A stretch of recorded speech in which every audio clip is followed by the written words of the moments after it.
Hey guys, welcome to my channel, and today we are going to understand everything about tenses. So before starting, I would like to tell you that we are going to understand the concept first. What are tenses? I will not start with the direct definition. Okay, so what is the concept? What are tenses? I would like to write verbs word. Okay. What are verbs? We all know these are known as action words.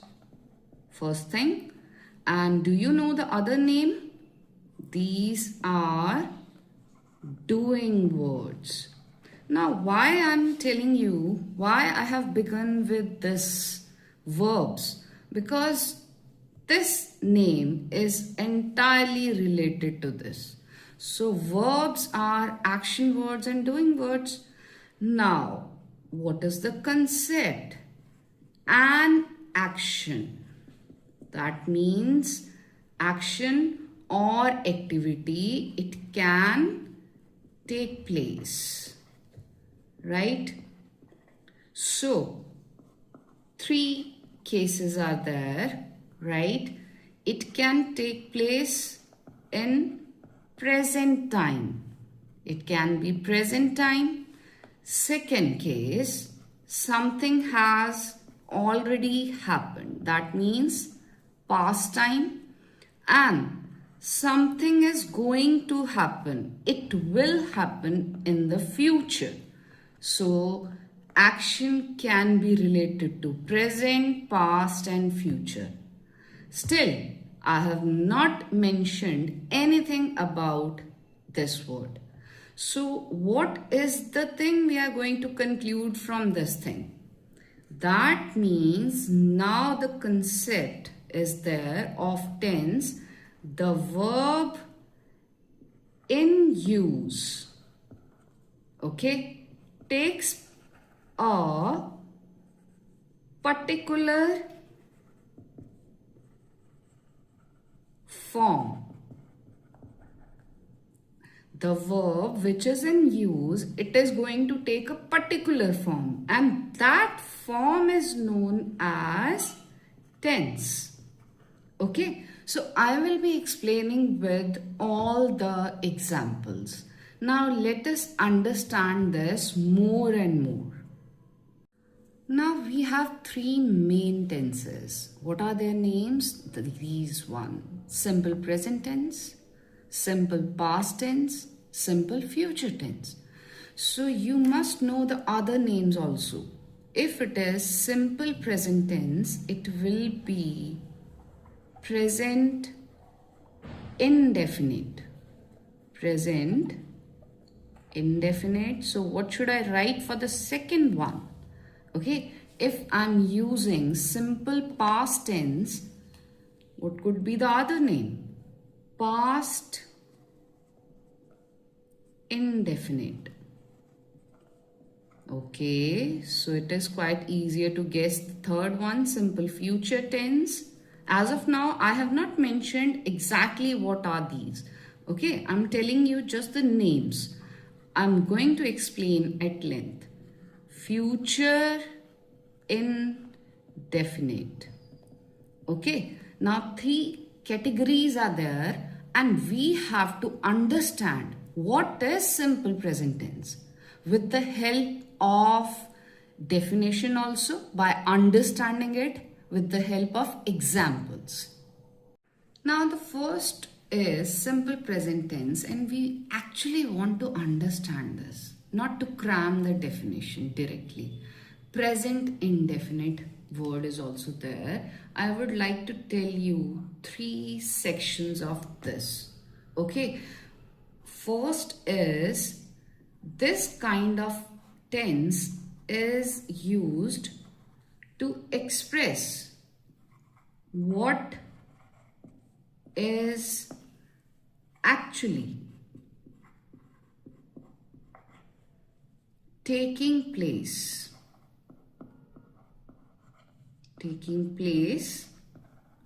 at the present moment. Now these lines are really easy. Okay, I'm not writing the definition. That means first scenario is you are going to write something which is actually happening right now. So that kind of tense is simple present tense. Now second kind of situation. Okay, if you are expressing or mentioning or writing a habitual action, something that repeats regularly, daily, on daily basis, so that kind of thing, that kind of sentence will be called in which tense? Simple present tense. And third and last category is if we want to write an English sentence in which we are just expressing a journal truth which is worldwide standard. Okay, so what are the examples which we are going to do in these three categories? Without examples, this explanation is nothing. So let us jump on to the first one. Now the first example I'm writing, that we want to express what is actually taking place at the present moment. It can be anything. For example, I understand what you say. Okay, this is a simple sentence, but which form of verb is telling us that this is simple present tense? So this is the form of action word or doing word. Okay, I understand what you say. Now the second example of this category, again the simplest one, there goes the bell. So which is the doing word? This one. And this ES, this form is telling us that it is happening right now at the present moment. That's why it is called simple present tense. Now, what are the examples of the second category? Now, this is to express a habitual action. Worldwide standard, it is not that kind, but something which is happening every time, every day. Okay, so can you guess the example? The best one and the simplest one. I go for a walk every day. So that means a kind of exercise we are doing every day, and it is happening repeatedly, regularly. So which form of verb? This one is telling us that this is habitual action. It falls in the category of simple present tense. Second, simplest example. He snores. Okay, some people snore every night or every day whenever they go to sleep. So that means he snores. This is the form of the verb. So this falls into this category.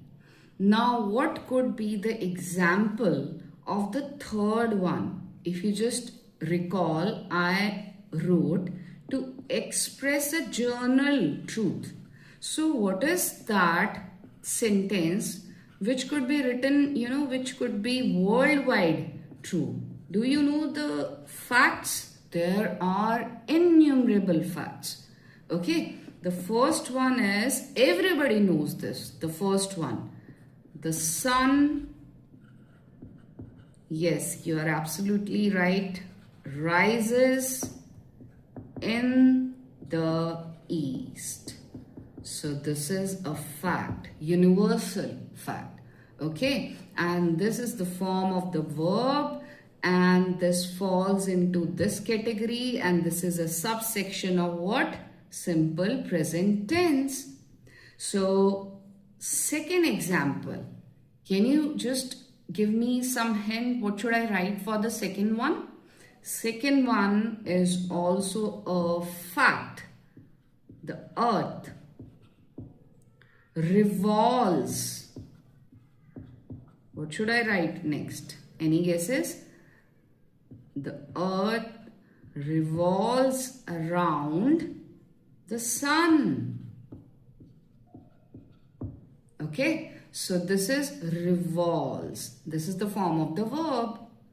And by this, all the three categories we have covered with two examples each for the first type of tense, which is known as simple present tense. Now it is called present indefinite. Why? Because we do not know the exact time. Okay, we are just saying that it is happening. When? 3 p.m., 4 p.m., half an hour ago. No. We are just mentioning that it happens. It is happening or it happens. Okay? So that's why present indefinite. When it becomes present definite, that is another category. As of now, I'm explaining the basics of tenses. That's why I'm not going into deeper details. First of all, we should have firm grip on the basics. Then the next step is going into the subsections of each category. Now, let us nail the second one. Now, simple past tense is used. One rule is there. You have to remember that rule. I'm just writing the hint. Don't worry. I'm not going after long definitions. No. Use second form of verb.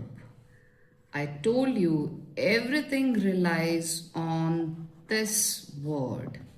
Okay, what is the form of this word we are using? That tells us which tense is this, right? So in simple past tense, which is also known as past indefinite, the first major rule is we are always using second form of verb. So the next line, just the short notes to take a quick glance, quick revision. That means this tense is used. What should we write? Okay. Of course, there is an action. There is an activity. Okay. Something is happening. But that has been completed. Completed. Okay. At some time. The time is not mentioned. At some time.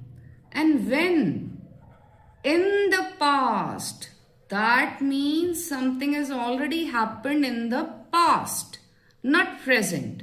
That's why second form of verb is written. Okay. So what should be the good examples? The simplest one, which will tell you, yes, this is simple past tense. For example, I'm going to write she visited the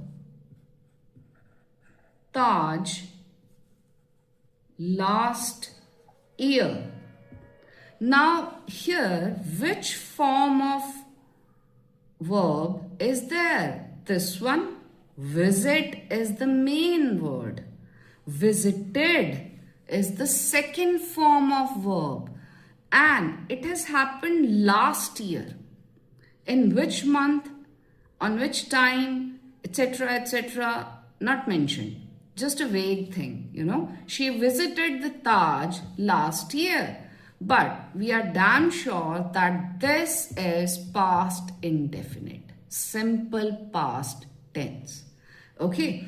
So the second example, the simplest one, again, I saw him an hour ago. So, which is the action word? This one, see, saw. Okay, so that means the second form of the verb. I saw him an hour ago. So this is simple past. Now let us nail simple future tense. Now we want to know about simple future tense, which is future indefinite. So what is the main line which we have to keep in our mind if we want to know this? Okay, this tense is used to express some activity, okay, something. I'm writing something that is likely to happen. Why we are using likely? Likely to happen in future. Okay. Now I just asked you why we are using likely to happen. Why can't we use this type of thing that this will happen? Because we are not damn sure about this. This is not certain, 100%. No. Probability is there. The tense is used to something, some activity, some statement that is most probably to happen in the distant future or in the coming future or in the coming time. Okay, so that means we are dealing with indefinite. When it is definite, then another rule is used. Okay, I just don't want to confuse you right now. That's why it is very important to understand the basic one firstly, then the subsections. What is this one? That means I will be using I shall. Okay, shall means future, and with shall always first form of verb is used. Okay, it is not verb. Verb is this, doing word is this, action word is this. First form of verb is used just because of this shall. It may or may not happen. Okay. And second, if it is definite, how will you go there? How will you go there? Okay. So here, will, with will, we are using first form of verb, and this thing is not happening right now. This thing has not happened in the past. This is something about the future. Okay. How will you go there? How will you reach there? Okay. So with this will, first form of verb is used, and this thing falls into the category of simple future tense, future indefinite. This tense is used to express something that is likely to happen in the future. I hope the basics, only the basics one, are really clear to you. If you have any doubt, feel free to comment on my video. I will upload the answers immediately. Thank you so much for watching. And if you like the video, you can subscribe to my channel to get the notifications automatically. You can comment the topic which you require, which is your doubt. Okay, I will upload immediately. Thank you so much. Take care. Bye-bye.